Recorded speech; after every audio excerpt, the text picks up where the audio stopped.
नताशा की ज़हनी हालत बिल्कुल ठीक है। नताशा को अब जेल में शिफ्ट कर दिया गया है। नाज़रीन, नताशा के बारे में पहले ये बोला जा रहा था कि उनकी ज़हनी हालत ठीक नहीं है, लेकिन अब जिना अस्पताल के डॉक्टर्स ने ये क्लियर कर दिया है कि नताशा की ज़हनी हालत बिल्कुल ठीक है। नाज़रीन, कल नताशा को अदालत में पेश करना था, लेकिन नहीं पेश किया गया। डॉक्टर्स की जानिब से ये बोला गया कि ज़हनी हालत ठीक नहीं है। नाज़रीन, उनके वकील की जानिब से भी यही बोला गया कि ज़हनी हालत ठीक नहीं है, जिसकी वजह से वो अदालत में पेश नहीं हो सकती और उनसे कोई सवालात नहीं किए जा सकते। लेकिन नाज़रीन, आज नताशा को अदालत में पेश किया गया। जब उनको अदालत में पेश किया गया तो डॉक्टर्स ने यह बताया कि इनकी ज़हनी हालत बिल्कुल ठीक है, जिसके बाद जज साहब ने नताशा को जेल में शिफ्ट कर दिया। नाज़रीन, डॉक्टर का यह कहना था कि 19 तारीख को नताशा को हमारे पास लाया गया। जब 19 तारीख को नताशा हमारे पास आई तो उसकी मेंटली हालत वाकई में ठीक नहीं थी। हाँ नाज़रीन, उस वक्त कैसे ठीक हो सकती थी, ताज़ा ताज़ा एक्सीडेंट हुआ था, तो डॉक्टर्स ने उस वक्त बोला था कि नताशा की ज़हनी हालत ठीक नहीं है, जिसके बाद डॉक्टर्स नताशा का इलाज कर रहे थे।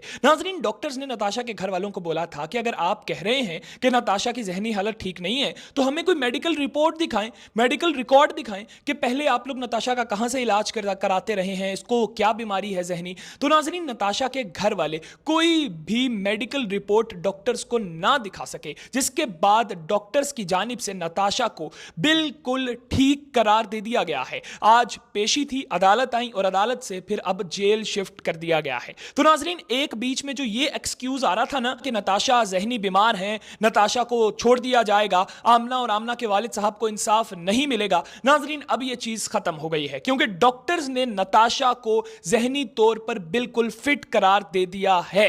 नाज़रीन, नताशा की उम्र 32 साल है। ये यूके में भी रह चुकी हैं, क्योंकि इनके पास यूके का लाइसेंस देखा जा चुका है। जाहिर सी बात है, अगर यूके का लाइसेंस है तो यूके में भी रह चुकी हैं। 32 साल इनकी उम्र है भी शादीशुदा मेरे ख्याल से। नाज़रीन, एक बड़े बिजनेसमैन की बेटी हैं, लेकिन अब देखते हैं ना कि इंसाफ मिलता है या नहीं मिलता। अगर वो सच में ज़हनी मरीज होती ना तो नाज़रीन मेरा यही मौक़िफ़ था कि यार चलो ज़हनी मरीज हैं, बाप अमीर हो या बाप गरीब हो, बेटी बेटी होती है, अगर ज़हनी मरीज़ है तो बेशक छोड़ देते थोड़ी तहकीक करके। लेकिन अब ये चीज़ कंफर्म हो गई है कि ज़हनी मरीज़ नहीं है, तो अब तो इंसाफ मिलना चाहिए। शुक्रिया।